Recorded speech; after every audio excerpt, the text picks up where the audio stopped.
뒤에 계신 분들이 상당히 멀리 보입니다. 그래서 칠판도 사용하지 않을 마음으로 홀링 칠판도 이제 걷어버리고요. 이게 홀링이 너무 심한데.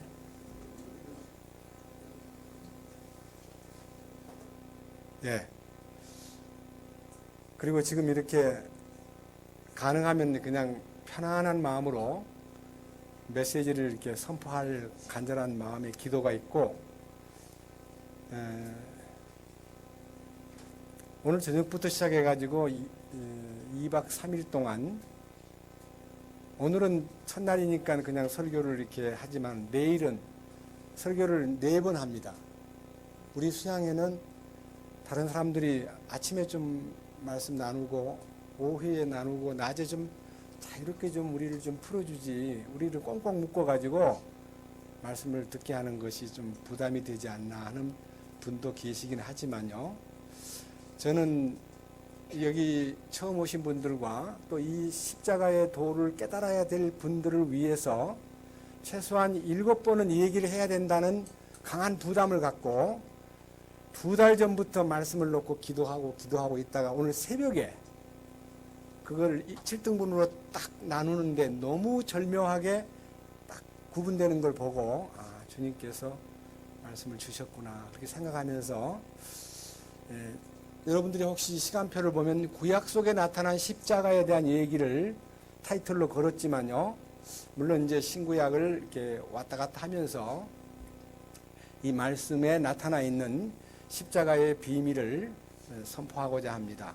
우선 성경 마태복음 16장 말씀을 몇 절 보겠습니다. 마태복음 16장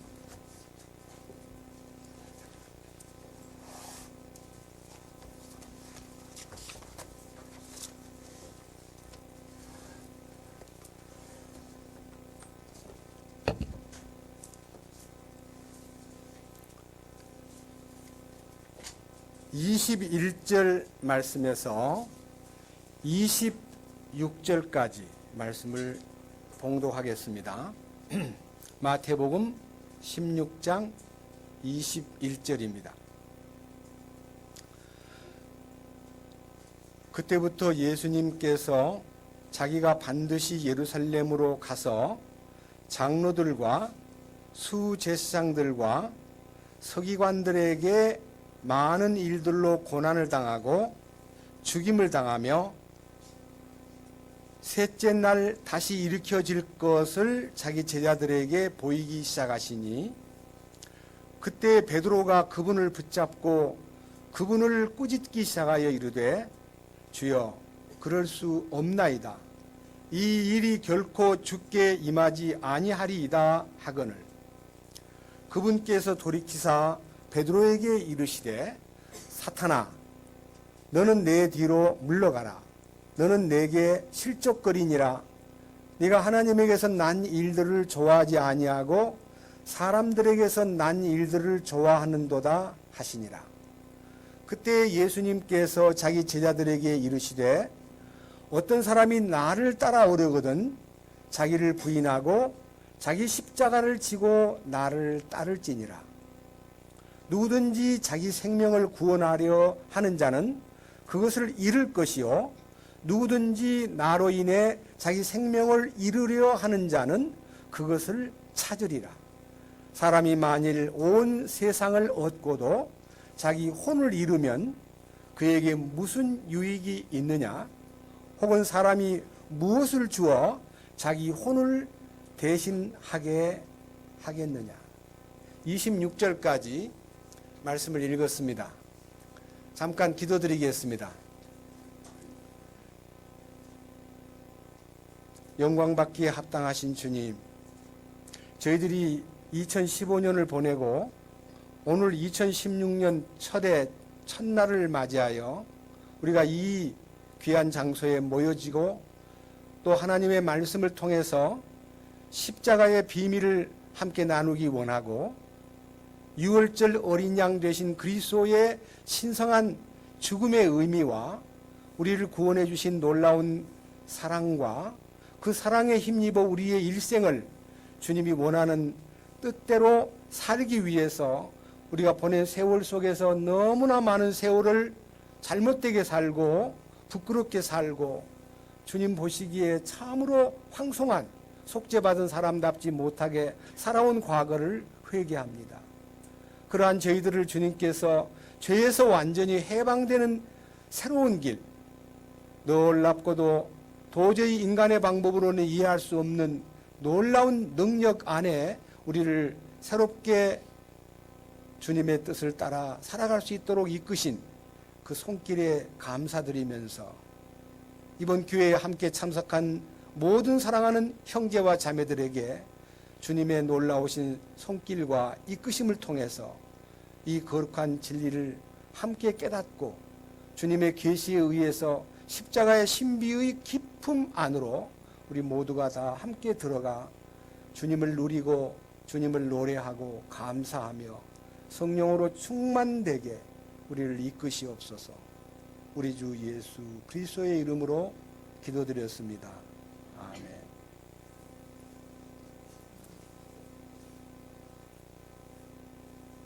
오늘 읽은 이 성경 말씀은 가이사라 빌립보로 예수님께서 제자들을 데리고 가셨다가 오붓하게 둘러앉아서 사람들이 나를 누구라 하더냐 하고 물어보니까 여기저기서 대답이 나옵니다.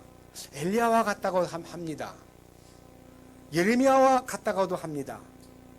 또 침례 요한이 살아났다고도 얘기합니다.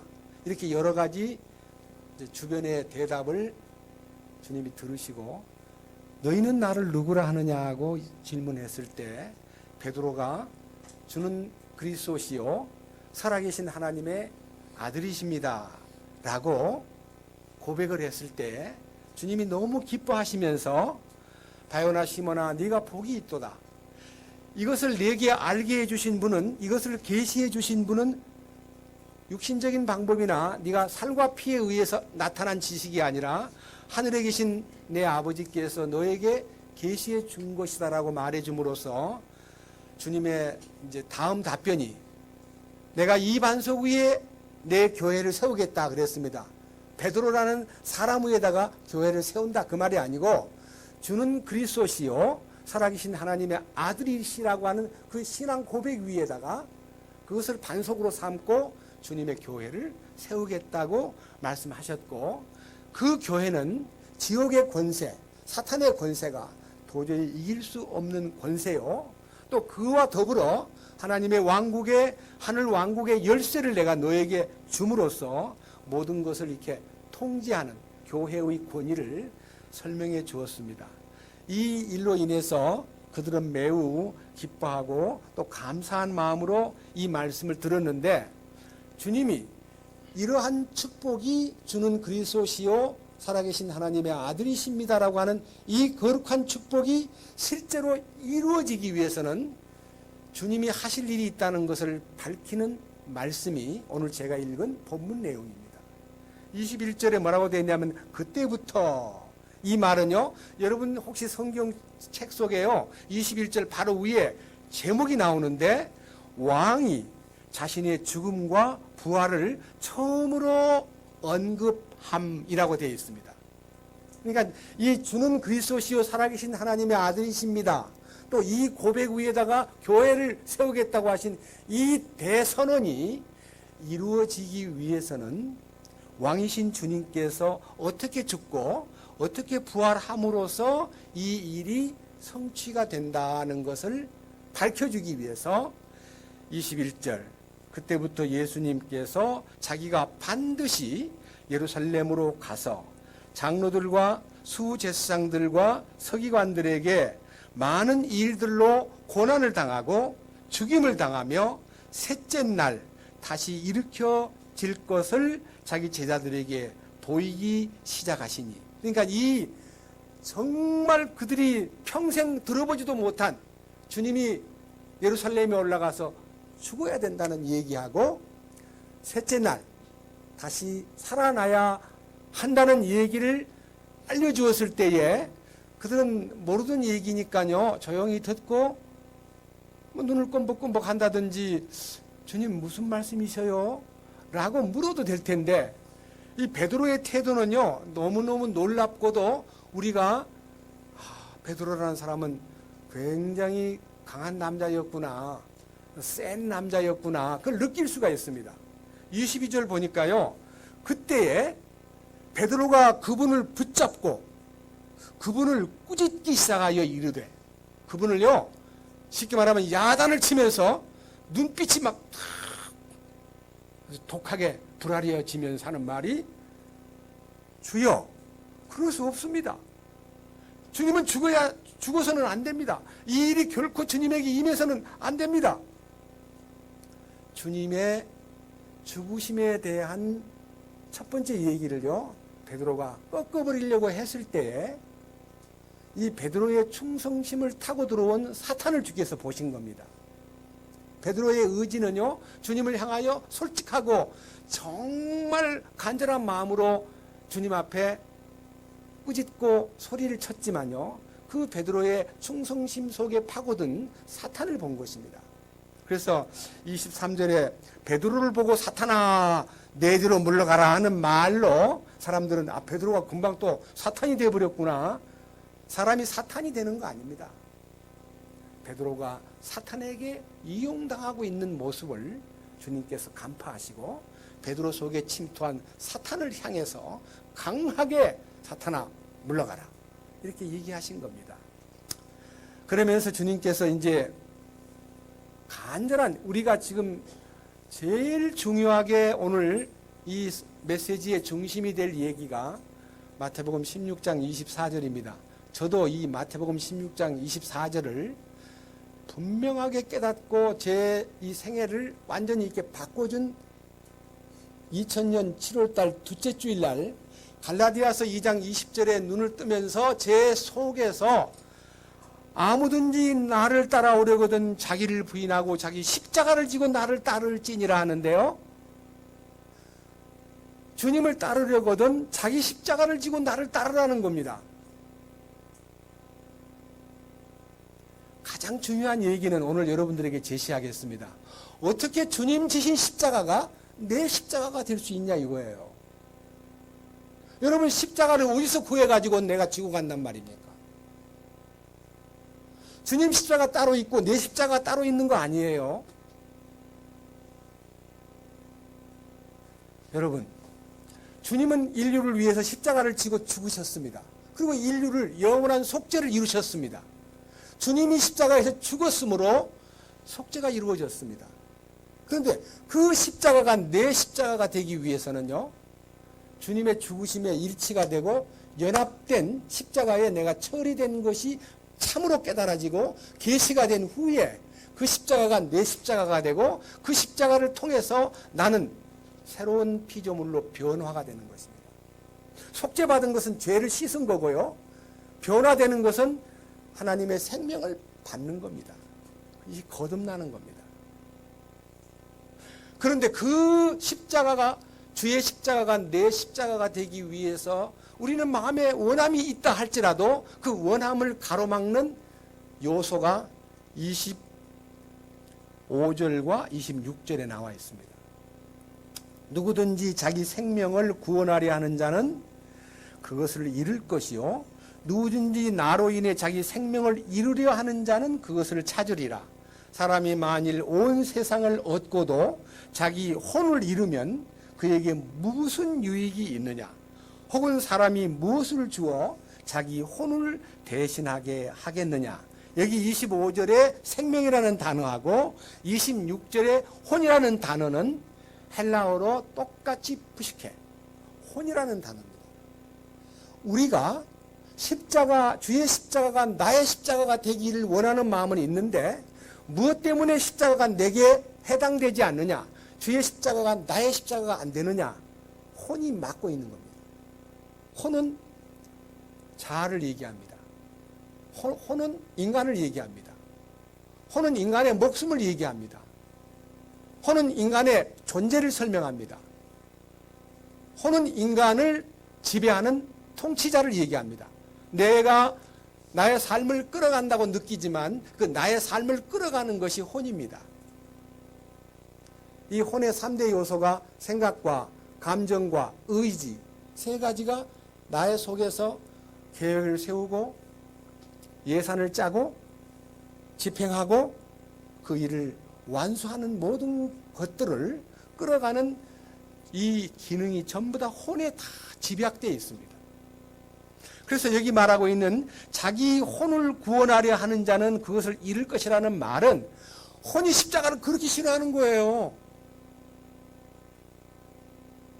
혼은 이론을 앞세우고 혼은 많은 정보를 끌고 와가지고 십자가에 대해서 많은 말들을 만들어가지고 십자가를 피하려고 하는 아주 기질이 대단히 억세고 교만하고 변덕이 죽을 듯하고 아주 딱딱하고 인색하고 세상의 향락을 좋아하고 돈을 좋아하는 것이 혼입니다. 혼이요, 십자가를, 예수 십자가를 나의 십자가로 삼으라는 이 얘기를요 기쁘게 받아들이지 않습니다. 다 거절하려고 합니다. 오늘 여기 참석하신 분 가운데 어떤 분이요,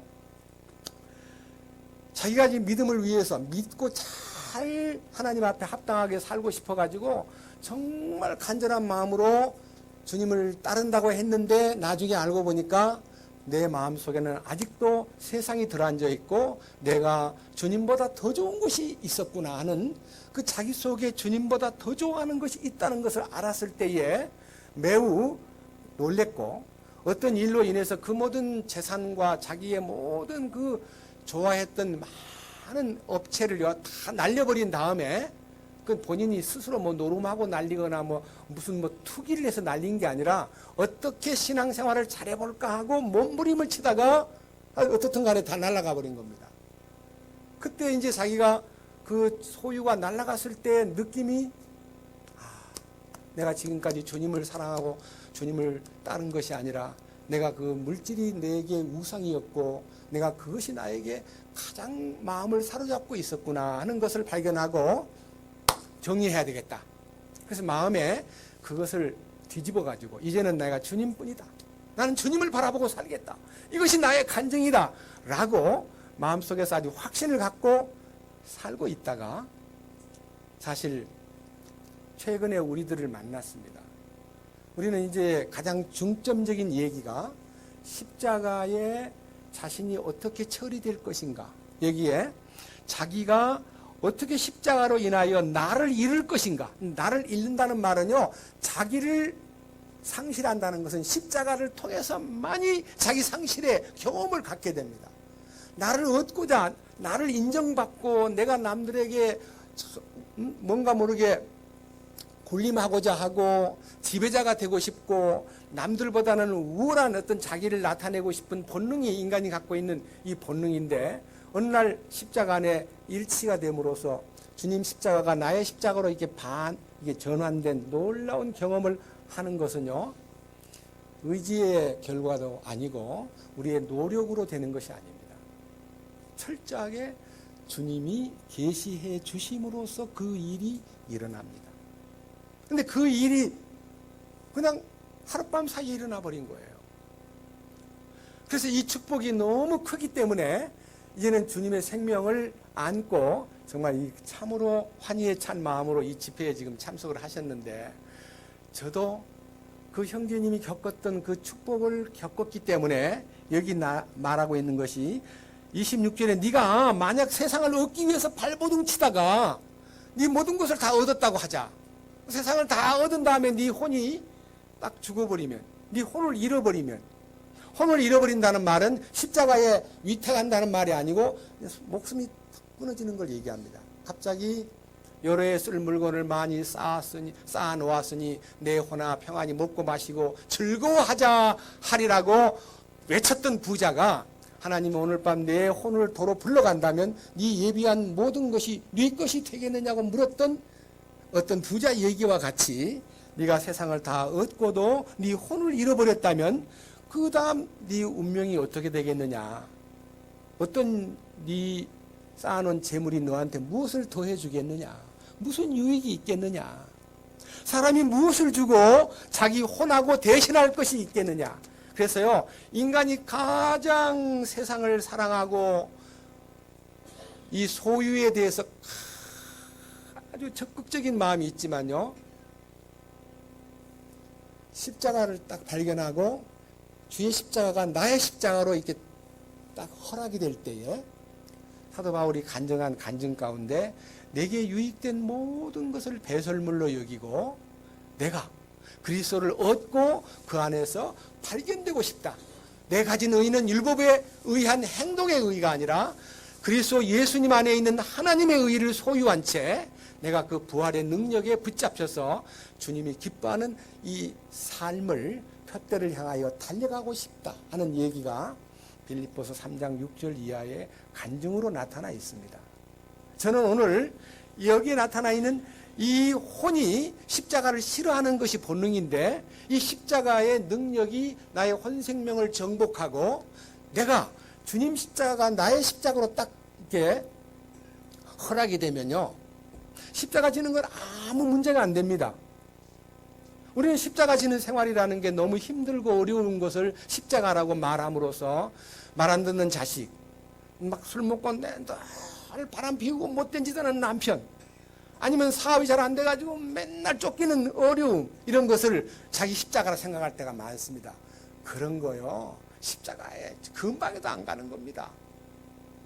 그래서 제가 이제 이 십자가의 이 놀라운 효능에 대한 얘기가 여기 21절에 그때부터 예수님께서 자기가 반드시 예루살렘으로 가서 장로들과 수제사장들과 서기관들에게 많은 일들로 고난을 당하고 죽임을 당하여 셋째 날 다시 일으켜질 것을 자기 제자들에게 보이기 시작하니, 여기에 죽임을 당하고 셋째 날에 다시 일으켜진다는 말은 부활한다는 얘기입니다. 셋째 날의 비밀이요, 오늘 밤에 좀 여러분들 앞에 제시될 구약 성경 속에 숨어있는 셋째 날의 비밀을 여러분 앞에 선포하면서 우리가 어떻게 하면 죽음에서부터 부활의 아침까지 사흘길인데 그 사흘길이 나에게도 적용될 수만 있다면, 여러분들이요 주님의 죽으심에 동참하면요 사흘 만에 부활하였던 주님의 실제가 있듯이 나에게도 부활의 놀라운 축복이 나타나기 때문에 그 부활 능력을 통해서 우리에게 찾아오는 축복이 반드시 약속되어 있습니다. 우선 그 약속을 하나 읽어보고 여러분 앞에 다음 얘기를 하겠습니다. 베드로전서 1장 3절입니다.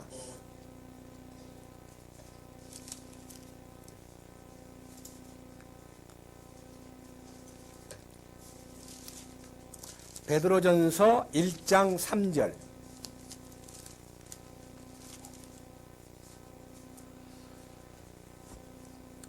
하나님 곧 우리 주 예수 그리스도의 아버지를 찬송하리로다. 그분께서 자신의 풍성한 긍휼에 따라 죽은 자들로부터 예수 그리스도를 부활하게 하심으로 우리를 다시 낳으사 산 소망에 이르게 하셨으며 썩지 않고 더럽지 않으며 사라지지 아니하고 너희를 위해 하늘에 마련된 상속 유업을 받게 하셨나니. 여기에 예수 그리스도께서 죽은 자 가운데서 부활하심으로 말미암아 우리를 거듭나게 하사라고 하는 이 거듭남의 비밀이 부활하고 연관이 되어 있다는 것입니다. 대부분 다 십자가에 피 흘려서 내 죄를 사해 주신 주님에 대해서 아주 감격하고 그 은혜를 받은 사람이 막 너무 좋아가지고 나 이제 구원받았어, 나 영생을 얻었어, 나 거듭났어, 나 하늘나라의 시민권자야, 이렇게 말하는데 전부 다 맞는 말이 아닙니다. 그냥 잘못 가르쳐가지고 그렇게 소리를 지르는데, 문제는 제가 이제 시간 따라서 이 부분에 대해서 말씀을 분명하게 드리겠습니다. 혹시 이번 수양회 때 참석하신 여러분들을 위해서 책자가 한 권 공급이 되었는데 그 책자 공급된 그 내용이 줘보십시오. 이 내용이요, 오늘 성경을 얘기하는 이 내용을 포함해서요 축복을 여러분에게 알려주기 위해서 옛사람을 벗어버리고 새사람을 입으라 하는 제목으로 달았지만요, 거듭난 생명은 어떤 변화가 오고 부활의 생명에 연결된 사람이 얼마나 행복한가를 여기다 써놨습니다. 그러니까 집회기간 시간 짬짬이 이용해가지고 이 책자를 가능하면 한 2번 정도 읽었으면 참 여러분들이 설교 듣는데 도움되리라고 확실히 믿습니다. 그래서 이 거듭남의 비밀이 내 속에 확실히 이루어지면요, 죄와 상관없는, 죄를 초월하는 사람으로서 살아갈 수 있는 축복이 전부 이 속에 약속되어 있습니다. 이 약속이 실제적으로 나타납니다. 이 부분을 여러분들이 마음에 알고 하나님 마음속에 들어있는 십자가와 부활에 대한 신비를 성경에서 어떻게 엮어놓았는가를 구약에서부터 차근차근 이렇게 찾아보면서, 야, 하나님 마음속에는 이미 이 십자가와 부활의 사흘 길이 예정되어 있었구나, 놀랍다 하는 것에 대한 새로운 발견을 오늘 밤 하리라고 믿습니다. 첫 번째, 창세기 1장을 보겠습니다.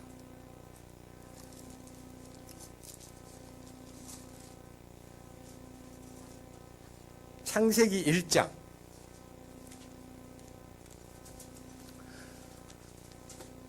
(9절입니다) 하나님께서 이르시되 하늘 아래의 물들은 한 곳으로 함께 모이고 마른 육지는 드러나라 하시니 그대로 되니라. 여러분, 이 바로 윗절에요, 둘째 날에, 6절 보면 둘째 날에 물들이 궁창 위의 물들과 궁창 아래의 물들로 나누어져 가지고 궁창 위의 물과 궁창 아래의 물이 이 지구를 싸고 있었습니다. 그런데 이 궁창 아래의 물, 하늘 아래의 물들이 한 곳으로 모여라고 해놨는데, 그 한 곳에 물들이 꽉 차 있는 곳에서 육지가 드러나라 그러니까요, 땅이요, 이 바닷속에서 육지가 팍 솟구쳐 올라왔습니다. 이거는 한 대륙입니다. 5대양 6대주가 아닙니다. 그냥 한 대륙입니다. 보십시오. 그 다음 10절, 하나님께서 마른 육지를 땅이라 부르시고 물들이 함께 모인 것을 바다들이라 부르시니라. 하나님께서 보시기에 좋았더라. 하나님께서 이르시되 땅은 풀과 씨 맺는 채소와 자기 종류대로 열매 맺는 과일나무, 곧 열매 속에 씨가 있는 과일나무를 땅 위에 내라 하시니 그대로 되어 땅이 풀과 자기 종류대로 씨 맺는 채소와 자기 종류대로 열매 맺는 나무, 곧 열매 속에 씨가 있는 나무를 내니라. 하나님 보시기에 좋았더라. 그 저녁과 아침이 셋째 날이더라. 여러분, 창조의 셋째 날에 하나님께서 물속에 있던 이 대륙이 위로 솟구치면서 이 땅에 각종 채소와 각종 열매 맺는 과일나무, 씨를 갖고 있는 열매 맺는 과일나무를 만들어 가지고 풍성하게 나게 하였다. 이것이 셋째 날에 나타난 일이었다 하는 것입니다. 성경에 보면요, 바다는 사망을 얘기합니다. 사망, 죽음을 얘기합니다. 죽음의 바다에서 하나님의 말씀에 의해서 육지가 솟구쳐 올라오는 것은요, 바로 부활 생명을 드러낸 겁니다. 부활 생명이라는 증거가 땅만 솟아 올라와가지고 가만히 있으면 아무 의미가 없는데, 그 땅 위에 부활의 열매들이 막 풍성한 과일나무와 씨 가진 각종 채소와 많은 과일이 나타났습니다. 부활의 생명, 다시 말하면 생명나무의 열매들이 나타난 겁니다. 하나님이 마음속에서 셋째 날에 당신이 십자가에 주님이 죽고 사흘 만에 부활하심으로 인하여 그 부활의 많은 씨들이 이 지상에 나타날 걸 말하는데, 여기 계신 여러분들이 다 부활의 열매들입니다. 저도 그 부활의 열매로서 나타난 씨 가진 열매가 된 겁니다. 씨 가진 열매. 놀라운 생명입니다. 하나님의 계획이에요. 그 다음 보십시오. 설명이 길어지면 너무 많은 예화를 들을 수 없기 때문에 이젠 2장으로 갑니다.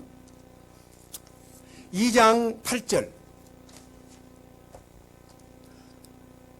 2장 8절. 주 하나님께서 동쪽으로 에덴 동산을 세우시고 자신이 지은 남자를 거기 두셨으며 또 주 하나님께서 땅으로부터 보기 아름답고 먹기에 좋은 모든 나무가 자라게 하시니 그 동산의 한가운데는 생명나무와 선악을 알게 하는 나무도 있더라. 강 하나가 에덴에서 나가 동산을 적시고 거기서부터 갈라져 4개의 근원이 되었는데 이 에덴 동산이 발원지가 되고 그 발원지에서 4개의 강이 흘렀다는 4개의 강이 흘렀습니다. 여기 강 이름이요. 첫째 강 11절에 첫째 강 이름은 비손, 그 다음에 13절 둘째 강의 이름은 기혼, 그 다음에 14절 셋째 강의 이름은 히데겔, 그 다음에 14절 끝에 가서 넷째 강의 이름은 유프라데스니라. 이 강이 4개가 에덴 동산을 중심으로 해서 4개의 강이 흘렀습니다. 그런데 여러분들 지금은요 변형된 5대양 6대지에서는 기혼강이 어디야? 이게 무슨, 이게 비손강은 어디에 있다는 거야? 비손강과 기혼강은 보이지 않습니다, 이 지구에. 그리고 유프라테스 강하고 티그리스강, 히데겔이라는 말은 티그리스강을 얘기합니다. 이 2개의 강만 보이는데 2개의 강이 페르시아만을 중심으로 해서 강이 저 상류 터키나 저 이제 북쪽에서부터 강이 이렇게 흘러나오는 것처럼 보입니다. 원래는 에덴 동산이 어디냐 하고 장소를 아무리 인공위성으로 포착을 해봐도 어디다고 딱 규정을 내리기를 어디다고 말을 못하고 아마 페르시아만을 중심으로 해서 석유가 많이 나는 그 지역이 에덴 동산이 아닐까라고 추상적으로 점을 치고 있지만요. 여러분 이 생명의 에덴 동산이 4줄기의 강이 있는데 한번 가만히 보세요. 어떻게 생각하는가? 자, 13절 둘째 강의 이름은 기혼이니라. 바로 그것은 곧 이디오피아 온 땅을 두르는 강이며 이디오피아는 아프리카를 얘기합니다.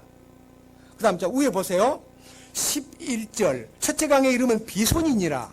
그것은 곧 금이 있는 하윌라의 온 땅을 두르는 강인데 그 땅의 금은 좋으며 거기에는 델리움과 줄마노가 있느니라. 그러니까요 금과 보석이 많은 지역, 여러분들은 지금 세상에서 가장 금광이 큰 광산을 손도 안 대고 딱 보존하고 있는 데가 어디냐면요 사우디아라비아입니다. 석유만 많이 나는 게 아니고요 금이요 엄청나게 금광이 있는데 자기들은 석유 다 팔아먹고 이 금광을 손대야 되겠다 싶어가지고 군인들을 그 금광을 지키게 하고 있는 것을 제가 사우디아라비아에 가서 98년도에 얘기를 들었습니다. 여러분 무슨 말입니까? 이미 동서와 남북으로 뻗었던 에덴 동산을 중심한 4개의 강은 십자가를 얘기하는 겁니다. 근데 노아 홍수 이후에 대격변으로 인해서 강들이 막 흩어져 버리고 이 지구가 막 쪼개지면서 5대양 6대주로 갈라지면서 어디에 있는가 묻혀버려서 모르고 있지만은요 하나님은 에덴 동산에도 당신의 십자가를 생명강이 흐르는 강처럼 만들었습니다.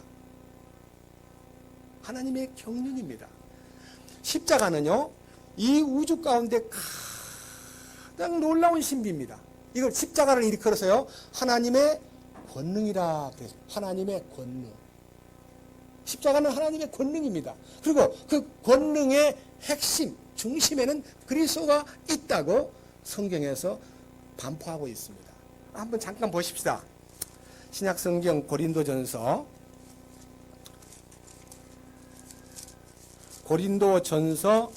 1장입니다.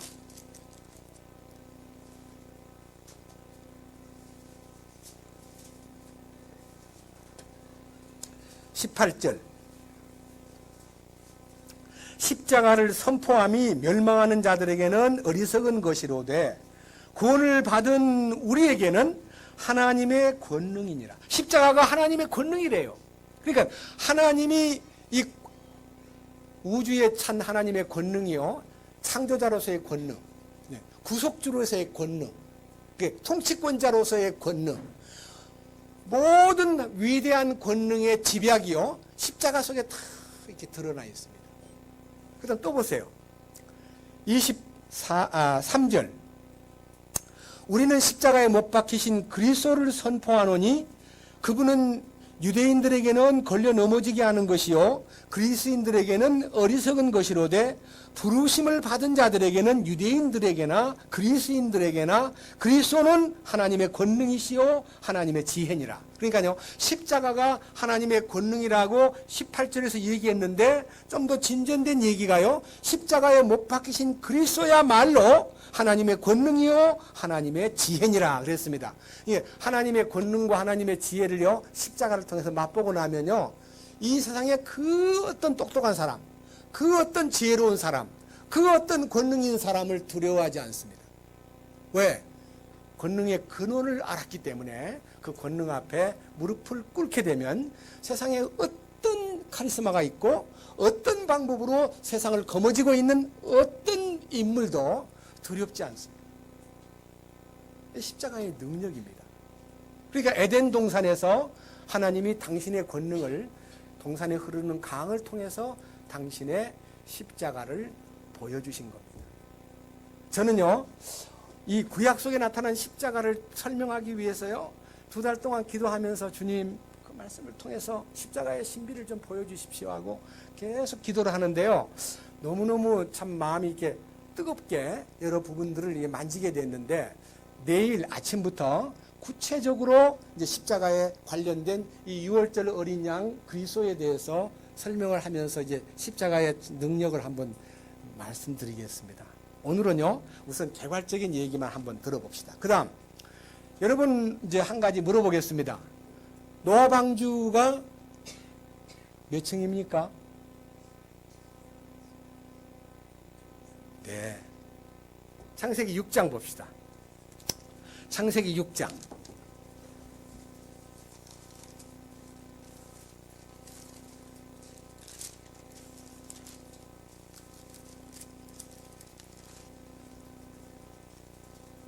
(16절입니다) 창세기 6장 16절. 너는 방주에 창을 만들되 위에서부터 1규빗 안에 그것을 완성하고 방주의 문은 방주 옆으로 내며 그것을 아래층, 둘째층, 셋째층으로 만들지니라. 층은 3층인데요. 여러분, 이 하나님께서 최초의 배를 만드셨는데 이 배의 바다에 혹은 큰 홍수에 막 떠밀려가는 이 배가 이 파손되지 않고 부력을 유지하면서 견딜 수 있는 그 엄청난 배가 하나님의 설계 도면을 그릴 때 이렇게 그렸습니다. 15절. 네가 만들 방주의 모양은 이러하니 방주를 만들 때 하나님이 설계 도면을 노아에게 주셨습니다. 길이가 300규빗이 되게 하라. 300규빗. 그 다음에 너비는 50규빗이 되게 하라. 그 다음에 높이는 30규빗이 되게 하라. 1규빗은 이 팔꿈치에서부터 이 장지까지가 1규빗입니다. 그래서 이걸 제대로 이렇게 딱 잡고 이렇게 그으면요, 보통 45cm가 나오고 팔이 긴 사람은 52cm까지 나옵니다. 그래서 평균 대부분 한 50cm로 봅니다. 요거 하나가 요 두 개 그으면 이제 1m입니다. 그러니까요, 300규빗의 길이를 한번 생각해 보십시오. 몇 m입니까? 약 150m입니다.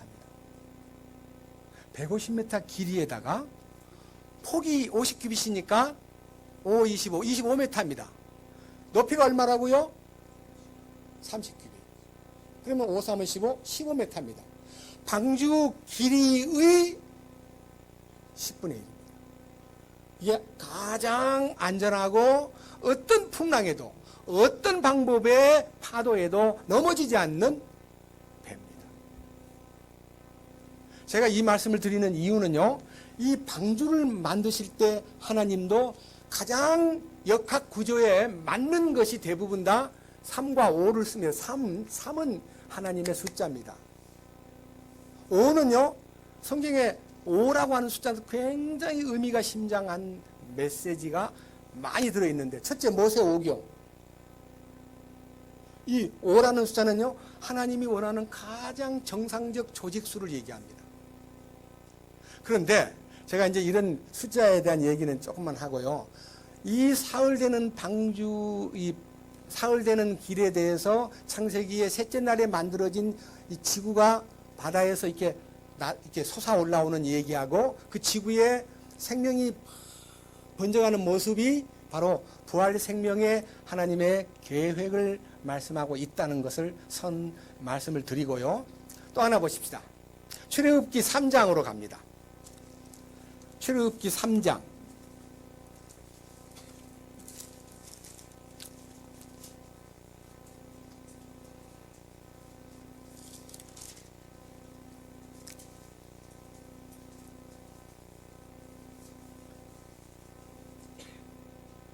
16절입니다.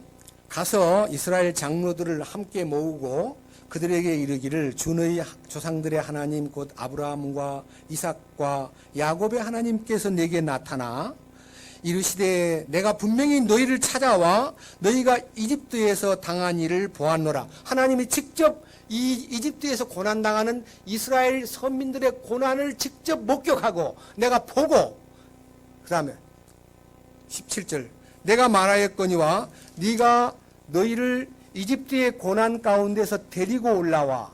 그러니까 이집트에서 끌어낸다는 거예요. 그 고난 가운데서 건져내어 젖과 꿀이 흐르는 땅 곧 가나안 족속과 헷 족속과 아모리 족속과 브리스 족속과 히위 족속과 여부수 족속의 땅에 이르게 하리라. 가나안 땅 젖과 꿀이 흐르는 곳으로 인도하마. 그러니까요, 주님이 직접 내려와 가지고 구원시킨 것은요, 인간이 찾고 있는 모든 진리에 대해서 많은 종교는 인간에게 노력을 요구합니다. 인간에게 선행을 요구합니다. 인간에게 많은 투자를 하라는 것입니다. 그런데 우리 하나님은 우리 인간에게 투자하라, 노력하라, 여러분 보고 무엇을 공들여라는 말을 전혀 하지 않고 자신이 우리를 찾아왔습니다. 찾아와가지고 하는 말이 우리를 초대해요. 찾아왔는데 어디로 초대하느냐? 18절. 그들이 내 음성에 귀를 기울이리라. 내 음성에 귀를 기울이기만 하라. 내 말만 들으라. 나는 너희에게 노력을 요구하지 않는다. 선행과 덕을 쌓으라고 말하지 않는다.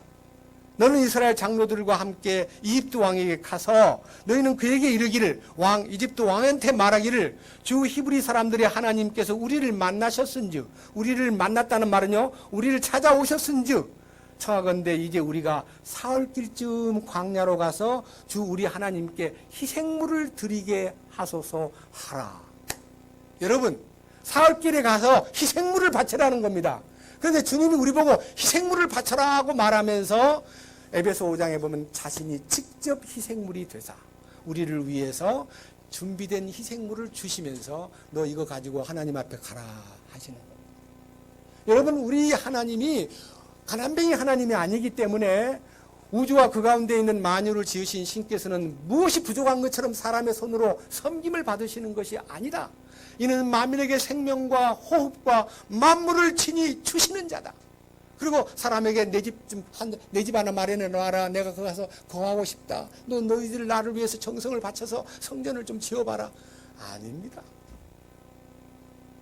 주님이 다 해놓고 우리를 초대하고 주님이 다 이루어놓고 우리를 불러들이는 거지, 우리한테 행동을 요구하지 않습니다. 어떤 집단은요, 구원받았으니까 구원받은 사람답게 살아야 된다고 많은 행동을 요구하는데 그거 다 가짜입니다. 신앙생활은 물질과 아무 관계가 없습니다. 그래서 여기에 사흘길을 나가서 그분에게 희생물을 드리는 일, 희생물이란 말은요, 주님이 우리 위해서 희생하신 그 희생물을 갖고 가서 주님 주신 보혈로 인하여 제가 여기 왔습니다. 이렇게 얘기할 수 있고요. 주님 주신 부활의 능력으로 여기 왔습니다. 주님 부활의 생명이 제게 왔으므로 거듭나게 되었습니다. 산 소망에 이르게 되었습니다. 썩지 않고 쇠하지 않는 영광스러운 하늘 유업을 받으려고 약속하신 약속을 받으러 왔습니다. 전부 다 그분이 준비 다 해놓았기 때문에, 여러분, 인간이 태어날 때 무엇으로 태어났습니까? 빈손 들고 태어났지 않았어요. 딱 나와보니까 뭐가 있습니까? 공기도 있고 물도 있고 양식도 있고 뭐 바닷가에 가면 뭐 엄청난 양식들이 막 돌아다니잖아요. 우리한테 어떻게 하라는 거예요? 너희가 노력해서 이제 다 내가 해놨으니까 그냥 갖다가 먹어라 이거예요. 우리 하나님께서 우리에게 모든 것을 다 주셨듯이 이 영적인 하나님의 계획도 사흘 길로 나가기만 하면 내가 희생물을 다 준비해 놓고 너희한테 이렇게 하라 그랬습니다. 이게 성경 안에 보면요, 예를 들면요, 창세기 22장에 100살 때 아들 하나를 얻은 아브라함은요, 그 아들을 애지중지 키워서 어느덧 33살이 되었습니다. 근데 하나님 어느 날 아브라함을 불러가지고 네 아들을 모리아산 지정한 내가 원하는 장소에다가 희생물로 번제물로 바쳐라 그러니까요, 아브라함이 만약 하나님께 이의를 제기했다면요, 아이고 하나님, 내가 100살 때 하나님이 약속하시는 거 25년 만에 주신 약속, 75살 때 아들 준다고 약속해놓고 25년 만에 아들을 준 거예요. 그러니까 얼마나 오랜 세월 동안 기다렸겠습니까?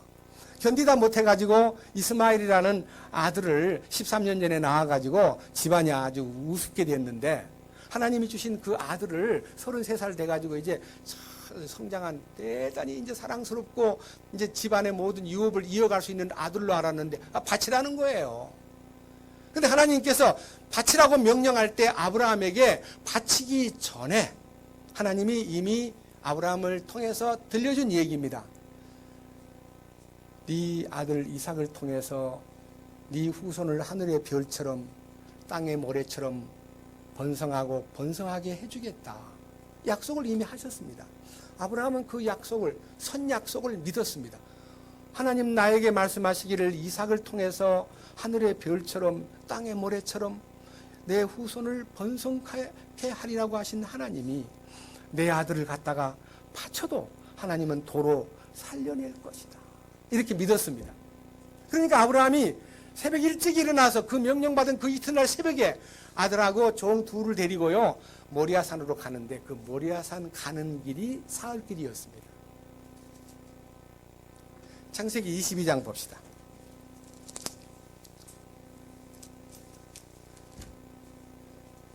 창세기 22장.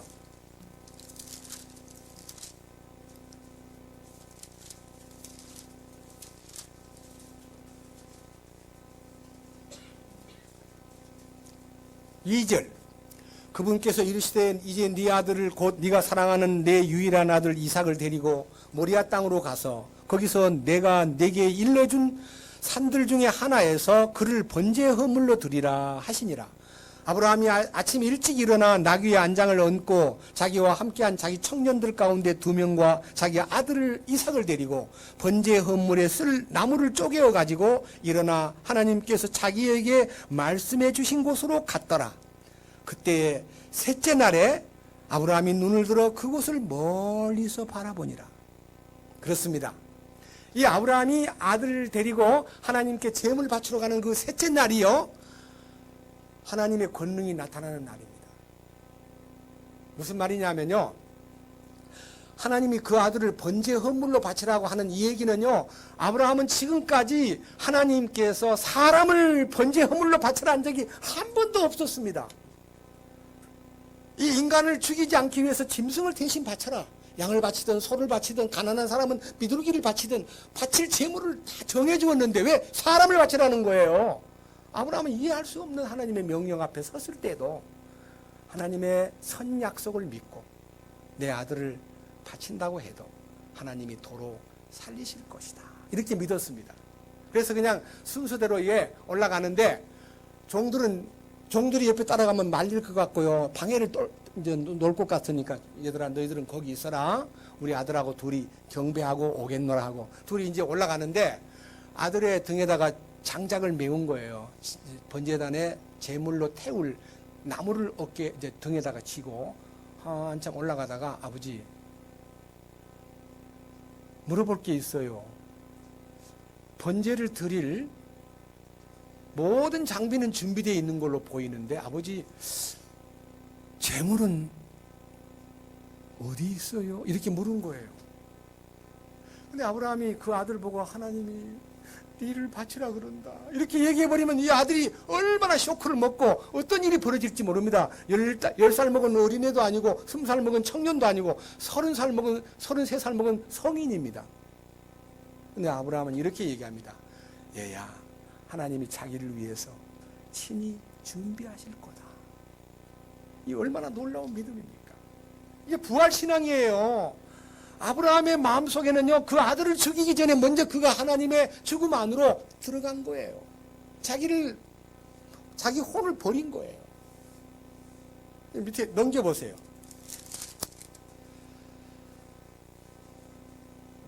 12절. 그가 이르되 내 손을 그 아이에게 대지 말라. 너는 아무 일도 그에게 하지 말라. 네가 내 아들, 내 유일한 아들을 내게 아끼지 아니하였으므로 네가 하나님을 두려워하는 줄을 내가 이제 아노라 하니라. 아브라함이 눈을 들어 살펴보니 보라, 뿔이 덤불에 걸린 순양 한 마리가 자기 뒤에 있으므로 아브라함이 가서 그 순양을 가져다가 자기 아들을 대신하여 번제 헌물로 드렸더라. 아브라함이 그곳의 이름을 여호와 이레라 하였으므로 이날까지 사람들이 이르기를 주의 산에서 그것을 보리라 하느니라. 다른 번역에는요, 주의 산에서 하나님이 예비하리라. 하나님이 준비했다. 하나님이 그 높은 산에요, 어떻게 순양이 거기 수풀에 걸려 있습니까? 하나님이 아브라함이 올라오기도 전에요, 순양을 데려다 놓은 거예요. 하나님은요, 자기 명령을 따라 순종하려고 할 때 하나님은 모든 순종의 결과를 다 준비해 놓고 우리한테다가 그냥 다 주는 거예요. 그러니까 여러분도요, 순종하려고 막 발버둥 쳐서 뭘 내가 이루는 게 아니고 네 하고 순종하면 주님이 다 준비해 놓고 계신다는 것을 잊지 마셔야 됩니다. 이것이 우리의 신앙입니다. 히브리서 11장 보겠습니다. 이 답을 어떻게 내렸는가? 히브리서 기자가 성령의 감동을 입고, 아브라함이 BC 2000년경 사람인데 서기 1세기에 쓴 히브리서 11장 2000년 전에 아브라함 얘기를 이렇게 썼습니다. 한번 들어보세요. 얼마나 놀라운 얘기인가요? 17절. 믿음으로 아브라함은 시험을 받을 때에 이삭을 바쳤으니 곧 약속들을 받은 그가 자기의 독생자를 바쳤느니라. 약속을 받았다는 말은 이 아들로 인하여 하나님이 약속한 약속이 있기 때문에 이 아들을 내가 죽여도 하나님이 도로 살려내서 이 약속을 이루실 분이다 믿었습니다. 이 얼마나 놀라운 믿음입니까? 이 아브라함에게 부활의 믿음이 있었습니다. 18절. 이 아들에 관하여는 그분께서 전에 이르시되 아들을 바치라는 명령을 내리기 전에 말씀하시기를 이삭 안에서 내 씨가 부름을 받으리라 하셨느니라. 하나님께서 심지어 죽은 자들로부터 능히 그를 일으키실 줄로 생각하였으므로 죽여도 다시 살려줄 것이다라고 믿었으므로 또한 그는 죽은 자들로부터 그를 모형으로 받았느니라. 다시 말하면 부활의 그리스도를 얻었느니라 그 말입니다. 아브라함은 부활의 주님을 만난 거예요. 그래서 우리는요, 우리의 신앙생활이 부활의 신앙생활이 돼야 되는데, 부활의 신앙생활은 혼을 잃어버리는, 이 생명을 완전히 주에게 내놓아버리는, 십자가에 연합되어 내가 죽음으로써 주님이 죽어서 내 죄를 용서했지만 내가 죽으면 주님을 얻게 되는 거예요. 이 주님을 얻기 위해서는 반드시 내가 죽어야 됩니다. 자기를 부인하고 십자가를 지고 나를 쫓으라는 말은 자기 부인이라는 것이 혼 생명을 버리는 거예요. 근데 이 버리는 문제는요, 노력의 결과가 아니라 주님의 긍휼과 주님이 허락을 해야 이게 이루어지는 거예요. 똑같은 장소에서 말씀을 들었는데 어떤 사람은 막 놀랍게 해답을 얻고 어떤 사람은 해답을 못 얻어요. 왜 못 얻냐? 십자가를 지고 주님을 따라가려면 죄도 안 지어야 되고 천사가 돼야 되고, 야, 그거 어떻게 사냐? 그거 세상에서 어떻게 살아? 아니, 십자가 안에 들어가 보지도 않고 주님의 은혜 가운데 참여도 안 해보고 막 미리 자기가 계산을 다 해가지고 주님이 해주실 것을 생각도 안 하고 자기 머리로 막 계산을 하는 거예요. 그게 뭐예요? 까부는 혼이에요. 까부는 혼. 건방진 혼이에요. 여러분, 주님께서는 우리에게 이 놀라운 축복을 주시기 위해서요, 얼마나 세밀하게 계획을 세워나느냐 하면은요, 이 계획이 실제 우리 가운데 적용되기 위해서는요, 우리는 우리 마음속으로요, 이 성경에서 나타내고자 하시는 많은 얘기들을요, 좀 더 신중하게 생각해야 됩니다. 민수기 10장 보겠습니다. 구약 성경 민수기 10장.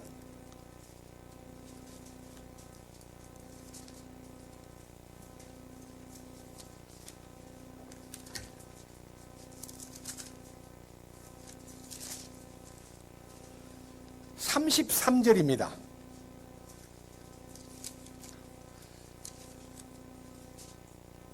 그들이 주의 산에서 떠나 사흘길을 갈 때에 주의 언약궤가 그 사흘길에서 그들 앞에서 가며 그들을 위해 안식할 곳을 찾았고, 그들이 진영에서 나갈 때에 낮에는 주의 구름이 그들 위에 있었더라. 궤가 앞으로 나아갈 때는 모세가 이르되 주여 일어나사 주의 원수들을 흩으시고 주를 미워하는 자들이 주 앞에서 도망하게 하소서 하였고, 궤가 안식할 때는 그가 이르기를 오 주여 이스라엘의 수많은 자들에게로 돌아오소서 하였더라. 이게 이제 구름기둥과 불기둥이요, 언약궤와 더불어요, 언약궤라는 것은 주님의 임재와 주님의 함께 하심을 설명하는 겁니다. 여기요, 주님이 33절 그들이 주의 산에서 떠나 사흘길을 갈 때에 주의 언약궤가 그 사흘길에서 그들을 앞에 가서 그들을 위해 안식할 곳을 발견했다 그랬습니다. 여러분, 이 사흘길이 어디서부터 어디까지가 사흘길입니까? 한 장 넘겨보세요. 9장 1절 뭐라 그랬어요? 둘째 6월절이에요.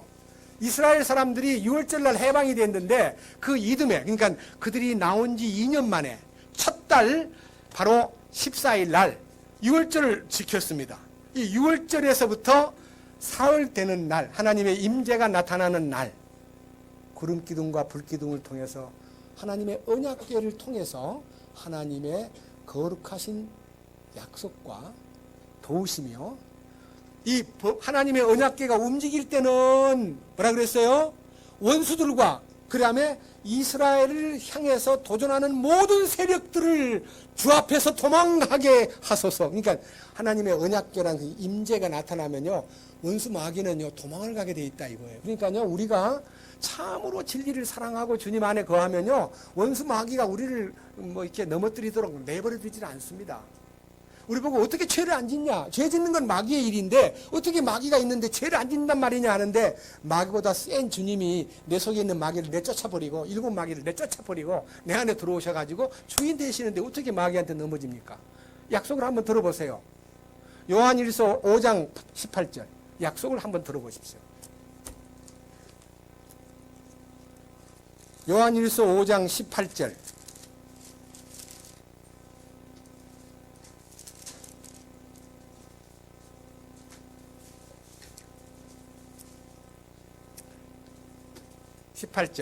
누구든지 하나님에게서 난 자는, 이 하나님에게서 난 자는 한 말은 거듭난 사람을 말합니다.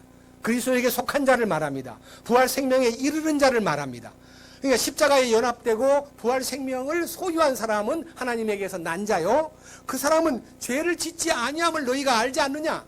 죄를 짓지 않는 거예요. 뿐만 아니라 오직 하나님에게서 난 자는 자신을 지킴으로 저 사악한 자가 그를 어떻게 한다고요? 건드리지 못하는 거예요. 어떻게 한다고요? 사악한 자가 마귀인데 마귀가 어떻게 한다고요? 건드리지도 못해요.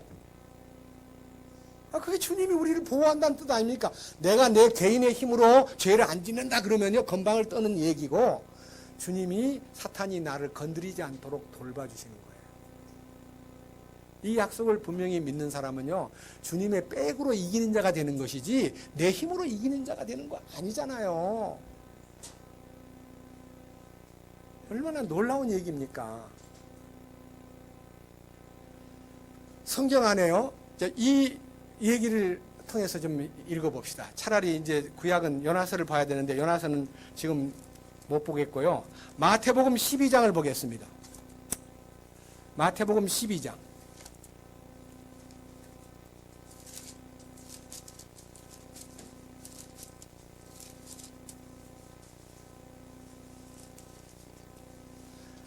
40절입니다.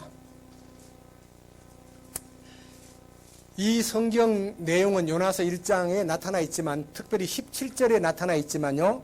이 마태복음 12장 40절에서 주님이 친히 말씀하시기를 요나가 밤낮으로 사흘 동안 고래 뱃속에 있었던 것 같이 사람의 아들도 밤낮으로 사흘 동안 땅의 심장부에 있으리라. 우리 주님이 십자가를 지고 땅의 심장부에 들어가신 거예요.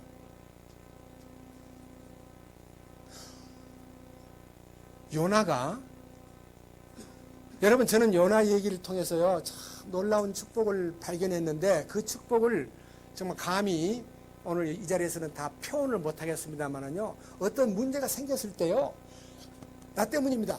내가 죽일 죄를 지었습니다. 내가 죽어야 될 놈입니다. 내가 하나님 명령을 거스리고 지금 도망가는 놈입니다. 나를 그냥 물에다 집어넣어 주세요.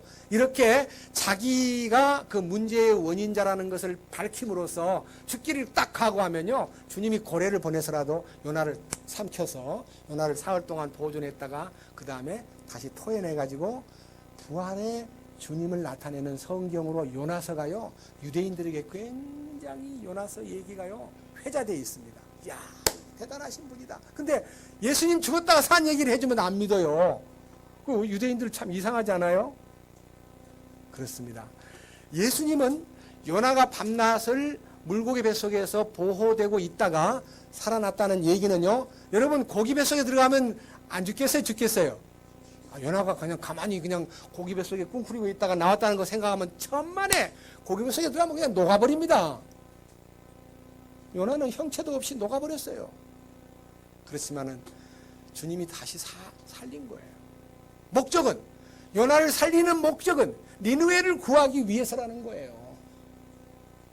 우리 주님이 우리에게 이 모든 인류의 죄가 막 파도처럼 막 심판의 물결이 막 몰려오는데요. 죄 없는 주님이 우리들의 죄를 다 덮어쓰고 내가 여러분들의 죄를 다 걸머지고 죽습니다 하고 풍덩 십자가로 던져졌을 때에 이 인류의 심판이 다 멎어버리면서 그분이 사흘 만에 살아나셔가지고 이렇게 말씀하십니다. 이봐라. 성경에 있는 대로 내가 너희를 위해서 죽었다가 사흘 만에 살아나지 않았느냐. 누가복음 24장 보겠습니다. 이 예증을 입증하겠습니다. 누가복음 24장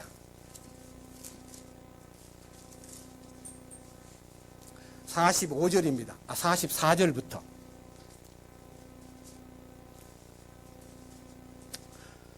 또 그분께서 그들에게 이르시되 내가 여전히 너희와 함께 있었을 때에 너희에게 말한 말들 곧 모세의 율법과 대언자들의 글과 시편에 나에 관하여 기록된 모든 것이 반드시 성취되어야 하리라 한 말들이 이것들이라 하시고 그때 그들의 지각을 이어서 그들이 성경 기록들을 깨닫게 하시며 또 그들에게 이르시되 이같이 기록되었은즉 이같이 그리스도가 고난을 받고 셋째 날에 죽은 자들로부터 일어나는 것이 마땅하며 또 회개와 죄들의 사면이 그의 이름으로 예루살렘에서 시작하여 모든 민족들 가운데 선포되어야 하리니 너희는 이 일들의 증인이라. 보세요. 갈릴리 어부들 이렇게 모아놓고 내가 너희들한테 성경으로 그동안 늘 얘기해왔던 거 창세기에서 출애굽기에서 민수기에서 요나서에서 내가 너희들한테 얘기했던 내가 죽었다가 다시 사는 것이 약속대로 이루어졌어. 이것이 바로 죄사함의 원리야. 예루살렘에서 이것이 시작되면 세상 만민들에게 이걸 발표해야 된다. 세상에 다 알려라. 그래서 하늘과 땅의 모든 권세를 내게 주셨으니 너희는 가서 모든 족속으로 제자를 삼아 아버지와 아들과 성령의 이름으로 침례를 주고 내가 너희에게 분부한 모든 것을 가르쳐 지키게 하라. 볼지어다 내가 세상이 끝나는 날까지 너희와 항상 함께 있으리라. 부활의 주님이 항상 같이 계시는 거 아닙니까?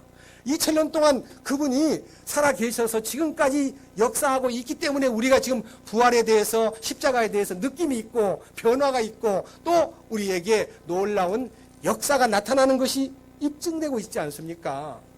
나같이 형편없는 인간, 위선자, 교만 덩어리, 아주 무식하면서 잘난 척하고 똑똑한 척하고 까불던 이 못난 인간을 주님이 십자가 안에다가 초대해서 변화시켜주고 이 축복을 전할 수 있게 해주신 것이 여러분 눈에 안 보입니까? 저 35년 동안요 위선자로 살던 나쁜 인간이었어요. 그리고 사업을 빙자해가지고 얼마나 많은 교인들을요 우롱하고 착취하고 뭐 블랙홀이니 뭘 만들어가지고 막 바치게 하고 물건을 막 노동력도 빼앗고 돈도 빼앗고 그러던 제가 사기꾼입니다. 그런 아주 형편없는 인간이 주님의 긍휼을 입어서 십자가의 능력 앞에 붙잡히게 되고 부활의 영광 앞에 함께 이 놀라운 생명을 누리게 됨으로써 성경이 보이기 시작하고 성경에 기록된 당신의 말씀이 이렇게 놀라울 수가 있는가. 또 하나 입증된 이 얘기 한 장 넘겨서 요한복음 2장 누가복음 24장에서 두 장만 넘기면 요한복음 2장입니다.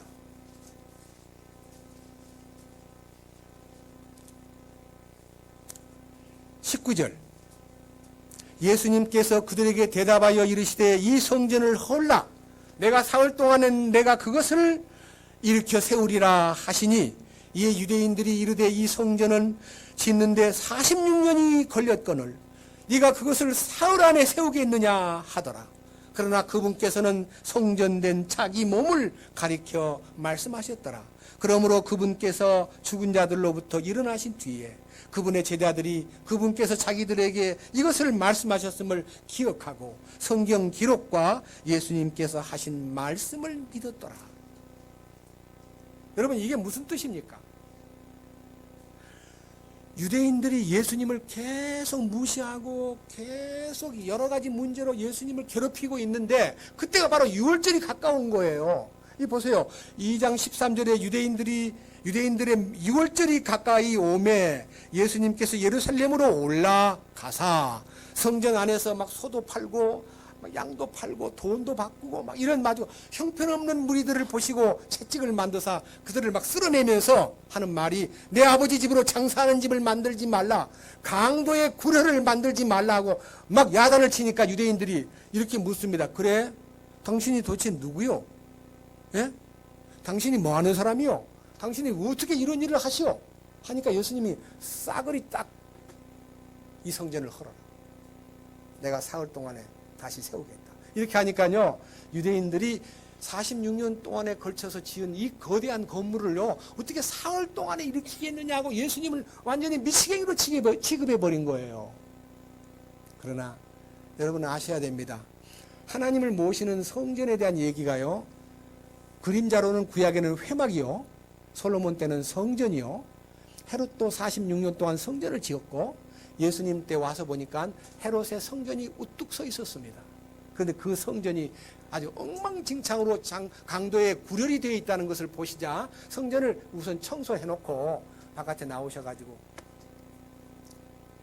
내가 성전이라는 말은 안 하시고요, 성전된 주님을 가리켜 말씀하신 것인 줄을 그가 사흘 후에 부활하심으로써 우리가 성전이 된 겁니다. 여러분이 성전이 된 거예요. 그냥 건물 성전이 필요 없습니다. 그런데 이스라엘은 지금 성전 짓기 위해서 엄청 노력을 하고 있습니다. 그 성전은 사탄을 위한 성전입니다. 하나님 그 성전에 계시지 않습니다. 새 예루살렘이 성전이 안 보인다 그래서 왜 안 보이는가 가봤더니 하나님 자신이 성전이더라 그랬습니다. 우리가 연합돼서 하나님의 성전이 되는 거예요. 너희가 하나님의 성전인 것과 하나님의 성령이 너희 안에 거하시는 줄을 알지 못하느냐. 우리는 주님의 성전이 되어가고 있는, 아직도 미완성이지만요, 마지막 마무리 공사가 딱 끝나는 때는요, 이 성전이 그대로 휴거가 되어버립니다. 준공식을 저 공중에서 합니다. 여러분, 그 성전의 일원이 되고 이 거룩한 성전에 여러분들이 산돌로서 지어질 수 있는 한 모퉁이 돌이신 예수님에게 붙은 무리가 되기 위해서 여러분 정초에 모든 인간의 계획과 뭐 친척도 찾아오고 놀러도 가고 싶고 많은 즐거운 일들을 내려놓고 여기 오신 것만 해도요, 발걸음이 주님에 의해서 인도받은 것을 참으로 감사하게 생각합니다.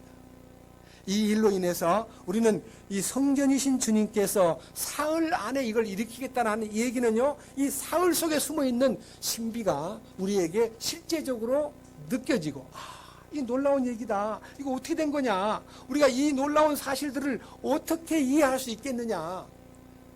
여러분, 이 축복을 내 것으로 만들기 위해서요, 주님이 이 땅에 오셔가지고 역사하시는 역사의 가장 중요한 첫 번째 기적이 요한복음 2장 1절에 있는 갈릴리 가나의 혼인잔치에 물로 포도주를 만드신 기억하시죠? 근데 2장 1절 한번 같이 봅시다. 뭐라고 되어 있어요? 다 같이 큰 소리로. 셋째 날 갈릴리 가나에서 혼인잔치가 있어 예수님의 어머니도 거기 있었고. 몇째 날? 뭐가 셋째 날입니까? 왜 셋째 날 이 혼인 예식이 있었습니까? 어디서부터 시작한 셋째 날입니까? 요한복음 1장에 있는 말씀 가운데서요, 29절에 다음날 요한이 예수님께서 자기에게 나아오시는 것을 보고 가로되 세상 죄를 제거하는 하나님의 어린 양이로다 라고 하나님의 어린 양을 증거한 그 다음 셋째 날이 갈릴리 가나에서 물로 포도주를 만드신 날입니다. 물로 포도주가 된 것이 뭡니까? 부활이잖아요. 부활. 생명의 물이, 사망의 물이 포도즙이 되었다. 예수 그리스도의 보혈을 설명하는 포도즙이 되고, 그 포도즙이 온 식구들을 만족시키면서 하는 말이, 잔치할 때는 먼저 좋은 걸 냈다가 나중에는 별로 안 좋은 걸 냈는데 어떻게 잔치 끝에 좋은 것이 나왔습니까? 아무도 이해를 못했습니다. 그러나 물 떠온 하인들은 알더라 그랬습니다. 물을 떠오긴 떠왔는데 그게 포도즙이 된 거예요. 이 성경에 참 놀라운 것은요, 요한복음 2장 아무리 읽어봐도 포도주라는 단어는 없어요. 포도즙이에요. 여러분, 포도즙은 예수님의 보혈을 설명하고요, 포도주는 세상 사람이 먹고 마시는 술을 얘기하는 겁니다. 그러니까 성경에도 이렇게 구별된 것에 대해서 감사해야 됩니다. 아시겠어요? 포도즙은 주님의 피를 얘기하고 포도주는 세상의 술을 얘기하는 거예요. 우리 주님이 술 만든 거 아니에요. 그래서 우리는 우리 주님께서 무엇이든지 사흘 동안에 이루어진 일들을 통해서 우리에게 당신의 과업과 우리를 향하신 큰 뜻을 나타내기 위해서 이제 약속한 마지막 성경 얘기 하나 더 보고 정리를 하겠습니다. 호세아 6장입니다.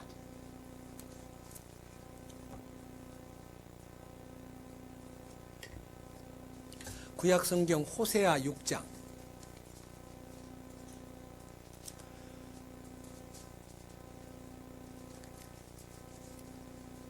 예레미야, 에스겔, 다니엘, 호세아 6장 1절. 오라 우리가 주께로 돌아가자. 그분께서 우리를 찢으셨으나 우리를 낫게 하시리라. 그분께서 우리를 치셨으나 우리를 싸매어 주시리라.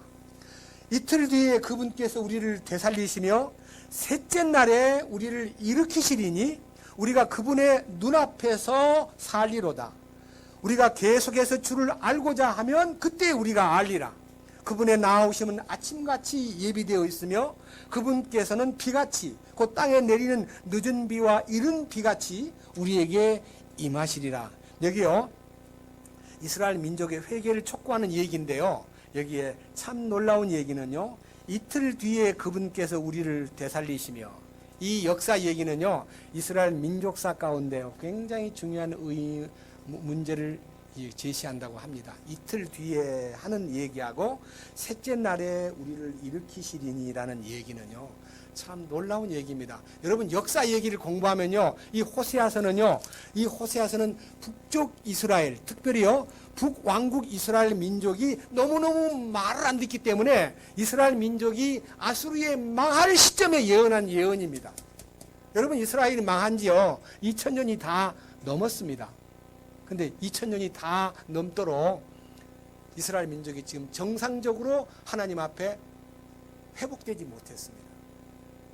그러면 세대주의자들은요, 역사를 이렇게 구분할 때 하나님은 하루가 1000년 같고 1000년이 하루 같다 그랬으니까 이틀이라는 것은 2000년을 얘기하고 3일은 3000년을 얘기하니까 이스라엘 민족이 회복되는 것은요 3000년 대 1000년 왕국이 회복되는 기한이다 라고 느꼈습니다. 예수님이 부활해가지고 승천하시기 전 감람산에 올라가실 때에 제자들이 이스라엘 왕국을 회복하심이 됩니까? 하고 물어보니까 너희 알 바 아니야. 하나님의 소관이야. 다만 너희가 성령이 임하시면 너희가 권능을 받고 예루살렘과 온 유대와 사마리아와 땅끝까지 이르러 내 증인이 되라. 그러지 않고 되리라. 이게 이제 예언입니다. 이루어진 거예요. 되리라는 말은 그가 하시겠다는 겁니다. 여러분 증인 되려고 노력할 필요가 없어요. 주님이 여러분들을 증인으로 삼으셨어요. 주님이 이끄시면 우리가 안 할 수가 있습니까? 증인 되려고 노력해서 증인 되는 거 아닙니다. 저도요, 다 포기했는데 지금 이렇게 얘기하게 되었습니다. 저는 정말 십자가 앞에 나가서요, 모든 것을 내려놓을 때, 주여, 나는 다 죽었고, 나는 끝났습니다. 다 내려놓겠습니다. 저희 집사람 보고, 여보, 나 이제 설교 이제는 안 할 거야. 주님이 다 내려놓으라 했어. 다 내려놓은 걸 간증하니까요, 집사람 말, 참 잘하셨어. 나도 당신 때문에 얼마나 힘들었는지 몰라요. 왜냐하면 전도인 부인이라는 이유 때문에요, 엄청 고생 많이 했어요. 그러니까 자기 이제 해방감을 느끼는 거예요. 우리 남편 전도인 아니야, 이제. 다 내려놨어. 근데 제가 내려놨는데 주님이 내려놓은 지 딱 만 4년 조금 넘으니까요, 주님이 다시 입을 열어서 이 거룩한 왕국복음의 증인으로서 살도록 이끄셔가지고 지금 여러분들과 이렇게 만난 겁니다. 저는 분명히 압니다. 누구를 길러서 후계자를 삼는 이런 마음 전혀 없습니다. 여러분 모두가 다 증인으로서 주님 앞에 쓰임받고 주님 앞에 귀히 이 거룩한 왕국복음의 증인으로 여러분 남은 생애를 보내시기를 진심으로 부탁드립니다. 자연스러운 현상입니다. 자, 그런데 돌아갈 때 어떻게 돌아가야 되냐면요, 자, 뒤로 넘기셔가지고요, 이제 14장을 보겠습니다. 1절. 오 이스라엘아, 주 내 하나님께로 돌아오라. 네 불법으로 말미암아 네가 넘어졌느니라. 네 이스라엘 민족이 고난당하고 매를 맞고 세상에 흩어지고 많은 역경을 당한 것은 니들이 죄값이었다. 그러나 2절. 너희는 돌아올 때 뭘 갖고 돌아오라냐면요, 말씀들을 가지고 주께로 돌이키며 그분께 아뢰기를 모든 불법을 제거하시고 은혜롭게 우리를 받아주소서. 우리도 그와 같이 우리 입술의 송아지로 보답하리이다. 여러분, 입술의 송아지가 뭐예요? 이스라엘 사람들은 맨날 짐승 갖다 바치는 것으로 자기들의 의무를 다한 것처럼 막 갖다 막 내미니까요. 이사야 1장에 보면요, 너희의 많은 무수한 재물과 기름덩어리와 그 피가 지겹다.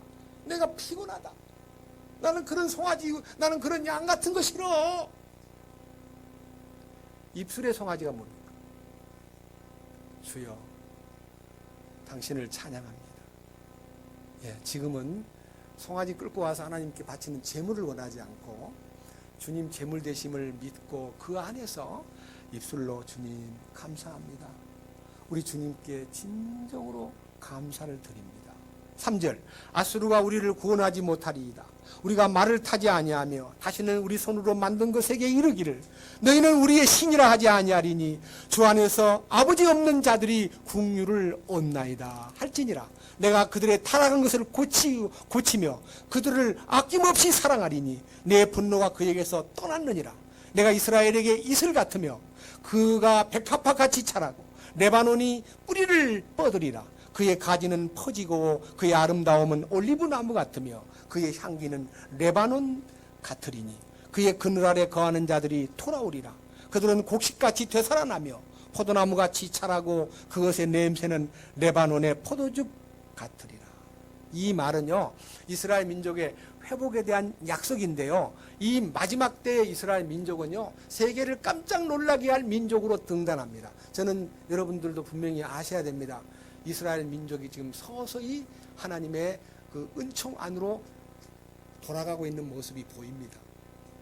좀 더 여러분 관심을 갖고 혹시 브레드 TV를 보시면요, 유대인들 중에 구원받는 역사가 너무 많이 있는데요, 어떤 형식으로 구원을 받냐 그러면요, 우리처럼 성경 공부를 많이 해가지고 구원을 받는 게 아니라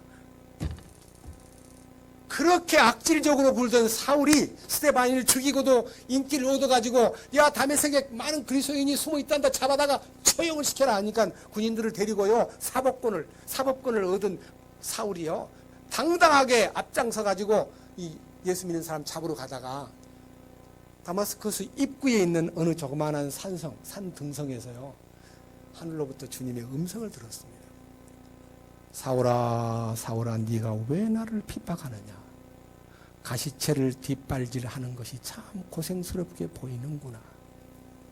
무슨 말입니까? 무슨 가시채를 뒷발질합니까?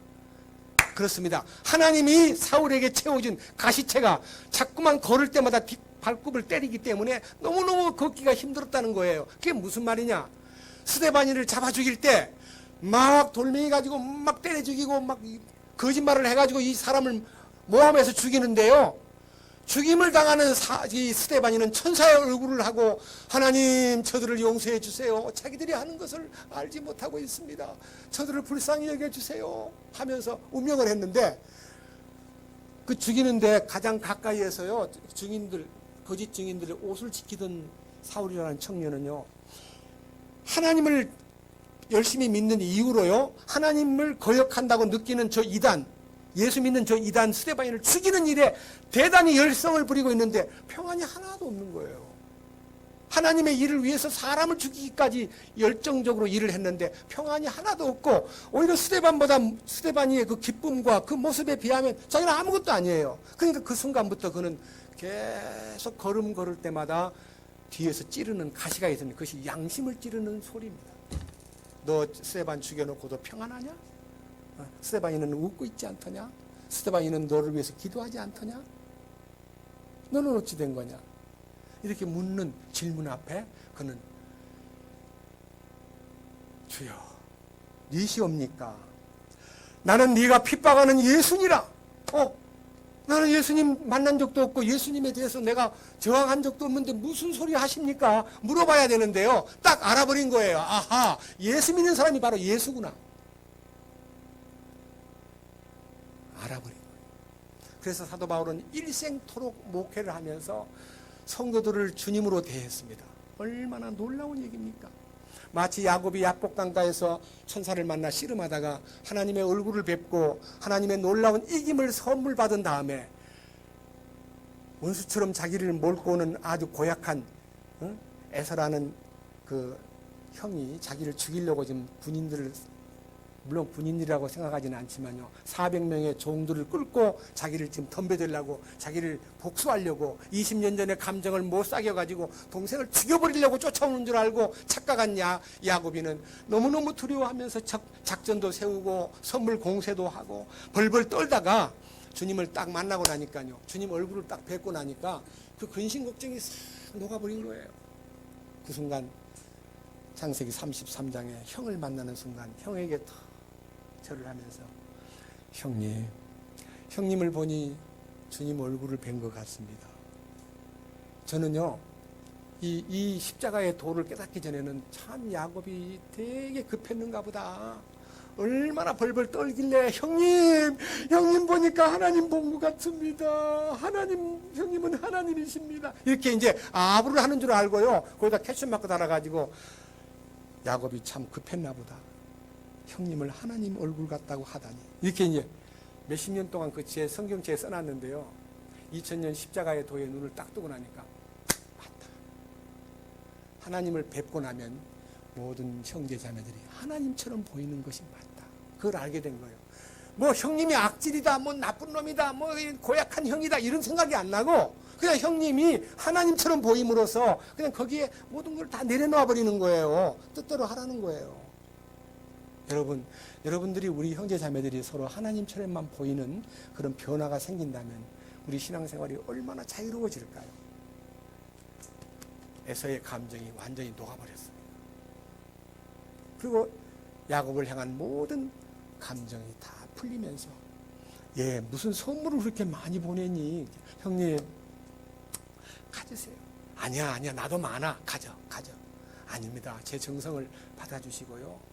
형님 참 감사합니다. 그랬더니 내가 너희들 식구들을 다 인솔해가지고 내가 데리고 갈게 하니까 형님 인솔을 하다니요. 우리 집에요 새끼 양도 많고 애들 다 어리고 형님이 그 말 타고 우리를 인도하면 우리는 직접 지쳐서 쓰러집니다. 형님 그냥 가시고요. 우리는 서서히 가겠습니다. 그러면 뭔 말인지 아세요?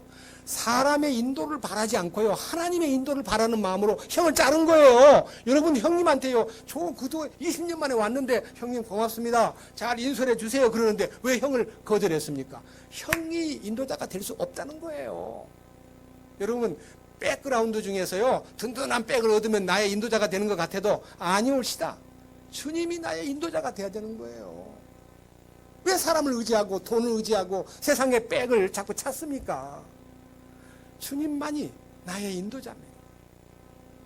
이 약속이 우리에게 이루어졌기 때문에 제가 이제 마지막 얘기는요, 이렇게 얘기를 드리고 싶습니다.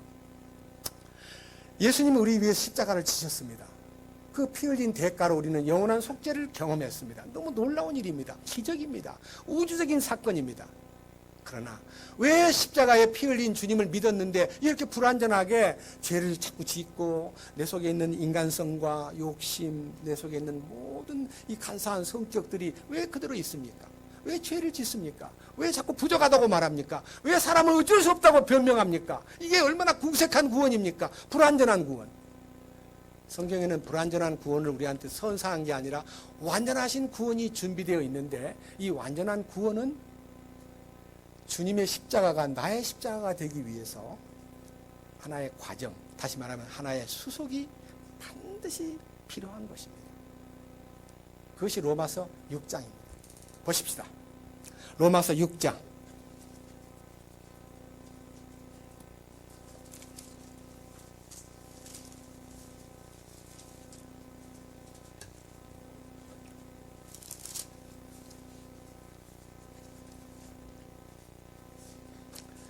오늘은 1절부터 보겠습니다. 그런즉 우리가 무슨 말을 하리요? 은혜가 넘치게 하려고 우리가 죄 가운데 거하겠느냐? 여기 이 말씀은요, 5장 20절에서요, 죄가 넘친 곳에 은혜가 넘쳤다. 그러니까요, 죄를 많이 지은 사람이 주님의 은혜가 더 크게 보였다. 그 간증이 막 의미가 있는 거예요.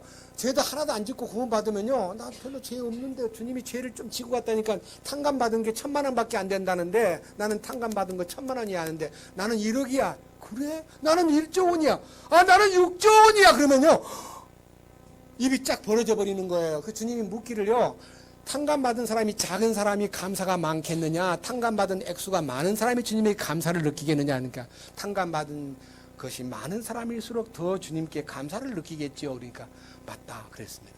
여러분, 탕감받은 것이 많은 사람이 은혜를 받고 나니까 주님께 감사가 넘치니까 또 죄를 지어가지고 탕감받겠다고 나서겠느냐? 그 말이에요. 죄가 더한 곳에 은혜가 넘친다는 말을 너희 들었지? 그럼 너희가 죄를 또 짓겠느냐? 뭐라 그랬어요? 2절. 그럴 수 없느니라가 아니라 결코 그럴 수 없느니라. 결코 그럴 수 없느니라. 그럼 뭐라 그랬어요? 죄에 대하여 죽은 우리가, 죄에 대하여 죽었다는 게 뭐예요? 여러분, 어떤 사람이요, 이렇게 얘기했습니다. 아주 굉장히 권력이 센 사람 집 아들이요, 너무 술을 많이 먹으니까요, 내가 이 동네에 막 술집을 싹 없애버리겠다. 그러면 술 못 먹으러 가게. 여러분, 술집을 싹 없애버리면 우리 아들이 술 먹으러 안 다니겠어요? 딴 도시에 가서 먹지요. 근데요, 술집을 없애야만 술을 안 먹는 게 아니라 내가 술에 대해서 죽으면 술을 안 먹게 되는 거예요. 그렇잖아요? 죄를 안 지려면요, 죄 공장을, 마귀를 싹 없애야 되는데 주님은 마귀를 왜 두시느냐? 하나님의 실존을 나타내고 하나님의 권능과 사랑과 하나님의 이 약속을 받기에 합당한 자를 만들려면요, 사탄을 폐쇄해야 돼요. 사탄을 폐쇄해야 돼요. 에덴 동산에 왜 선과 악을 알게 하는 나무 열매를 놔두었습니까? 하나님이 모르고 따먹지 말라면 나중에 따먹을 건데도 왜 따먹지 말라 그랬을까? 뭐 별걸 다 유추 해석을 하는데, no. 저도 옛날에 신학교 다닐 때요, 1학년 때 예정론 배우다가, 선생님, 목사님, 에덴 동산의 선악과를 하나님이 따먹지 말아라 했는데 하나님은 그때 따먹을 줄 알았습니까? 몰랐습니까? 그랬더니 선생님은 무지무지하게 화를 내더라고요. 나중에 따라 불러가지고, 너 어디 건방지게 그런 질문을 해? 예수 안 믿는 사람이나 그런 얘기를 하지, 무조건 믿는 거야. 네, 잘못했습니다. 항상 가슴속에요, 하나님이 선악과를 따먹지 말라고 했을 때 전능자 이건데 미래를 모르겠냐. 근데 하나님이 다 알면서 왜 따먹지 말라고 했을까? 참 하나님이 이상한 하나님 같다고 느꼈던, 그것이 바로 이 하나님에 대해서 상당히 무시하는 범신론자들이나 아니면요, 하나님께 대해서 적극적으로 대항하는 나쁜 사람들이 만들어낸 질문입니다. 아셨습니다. 그러나 하나님 속에는 그리스도가 예정되어 있습니다. 창세 전에 그리스도를 예정하사. 이게 하나님의 예정입니다. 그러니까 여기에요.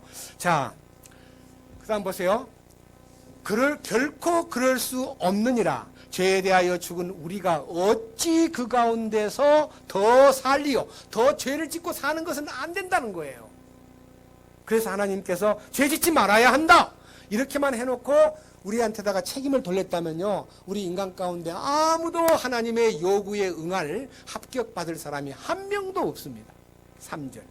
예수 그리스도 안으로 침례를 받은 우리가 다 그분의 죽음 안으로 침례를 받은 줄을 너희가 알지 못하느냐. 그러므로 우리가 죽음 안으로 침례를 받아 그분과 함께 묻혔나니 이것은 그리스도께서 아버지의 영광을 힘입어 죽은 자들로부터 일으켜진 것 같이 우리도 생명의 새로움 속에서 걷게 하려 함이라. 만일 우리가 그분의 죽음과 같은 모양으로 함께 심겼으면 또한 그분의 부활과 같은 모양으로 되리라. 우리가 이것을 알거니와 우리의 옛사람이 그분과 함께 십자가에 못 박힌 것은 죄의 몸을 멸하여 이제부터는 우리가 죄를 섬기지 아니하게 하려 함이니 죽은 자는 죄로부터 해방되었느니라. 만일 이제 우리가 그리스도와 함께 죽었으면 또한 그분과 함께 살 줄을 믿노니 그리스도께서 죽은 자들로부터 일으켜지셨으므로 다시는 죽지 아니하시고 사망이 다시는 그분을 지배하지 못하는 줄 우리가 아노라.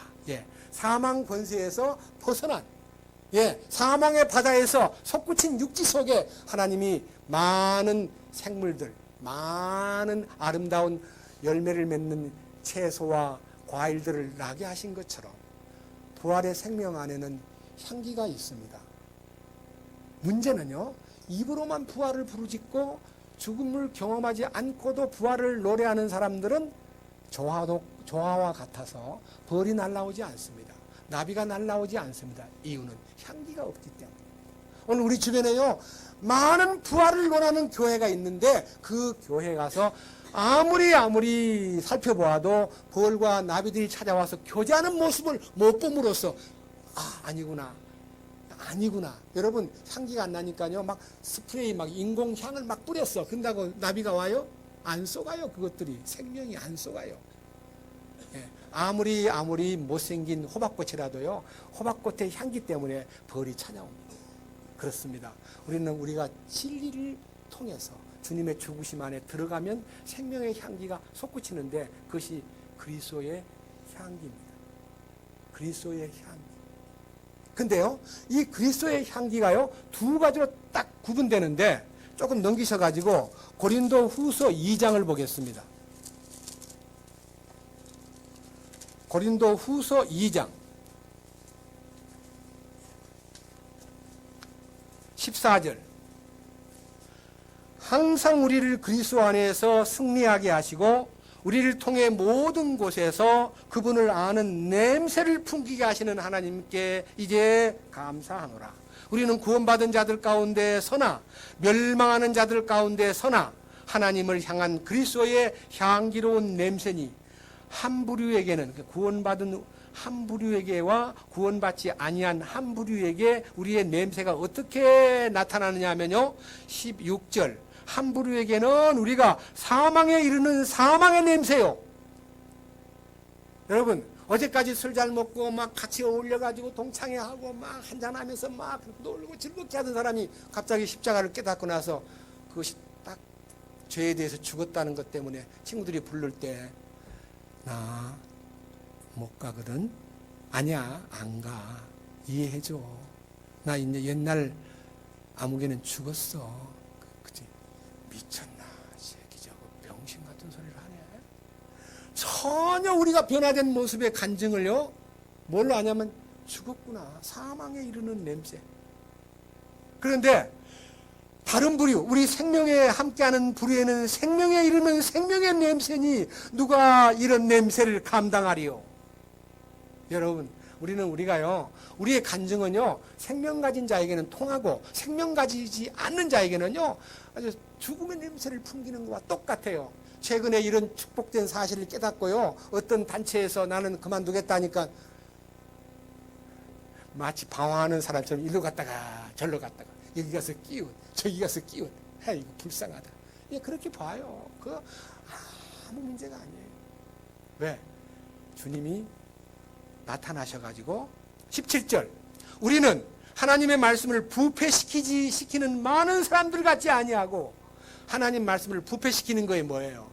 이 말씀을요 변질된 인조 소위 말하는 뭐 문학을 첨가하든 철학을 첨가하든 인본주의를 첨가하든 예술을 첨가하든 신학을 첨가하든 말씀에다가 다른 걸 첨가해가지고 막 먹이는데 전부 다 썩어버린 겁니다. 거기다 누룩을 넣어가지고 다 뜨게 만들어버린 겁니다. 우리는 뒤에 보세요. 진실함에서 예? 진실함에서 예?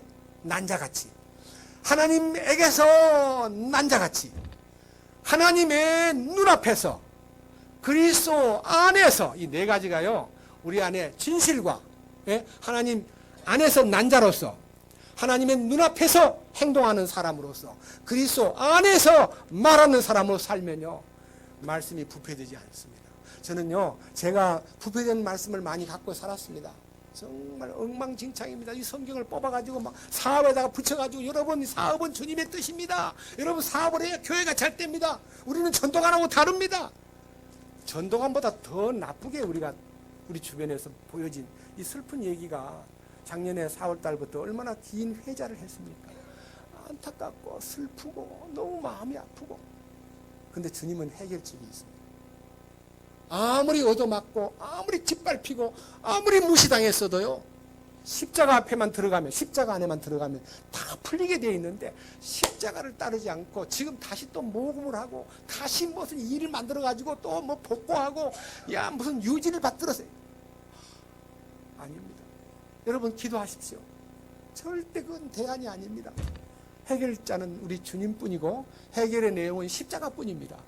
저는 이 십자가의 능력이요 오늘 이 2박 3일 동안 참석한 여러분들에게 하나님의 권능에 잠기고요 그리스도의 권능에 붙잡힌 바 되어 이 십자가의 도에 우리가 함께 연합하여 영광스러운 주님을 노래하고 정말 그 귀한 뜻을 받들어서 우리의 남은 일생을 거기다 쏟아 부을 수 있는 우리 모두가 되기를 주님의 이름으로 간구드립니다. 기도하겠습니다. 주님 감사합니다. 오늘은 누구든지 나를 따라오려거든 자기를 부인하고 십자가를 지고 나를 따르라 하신 명령을 우리가 마음에 두고 우리의 혼을 위해서가 아니라 우리의 혼을 잃어버릴지라도 우리의 혼을 죽음에 넘기울지라도 십자가에 연합되어 주님의 그 십자가가 나의 십자가가 되고 주님의 십자가가 나의 십자가가 됐을 때에 약속하신 대로 내 멍에는 쉽고 내 짐은 가볍다고 하신 십자가에 내가 아무리 십자가를 진다고 나섰지만은 주님이 대신 져주시는 그 십자가를 보게 하고 우리로 하여금 십자가 안에만 계속 머물러 있는 것이 아니라 십자가에서 우리가 벗어나 부활의 영광 가운데서 승천의 지위를 얻게 되는 놀라운 차원을 발견할 수 있도록 이끄시옵소서. 이번 기간 동안 함께 와서 여러 시간을 다 쪼개 이 자리에 마음과 생각과 모든 정성을 모은 사랑하는 형제 자매들에게 성령으로 충만케 역사하시옵소서. 우리 주 예수 그리스도의 이름으로 기도드렸습니다.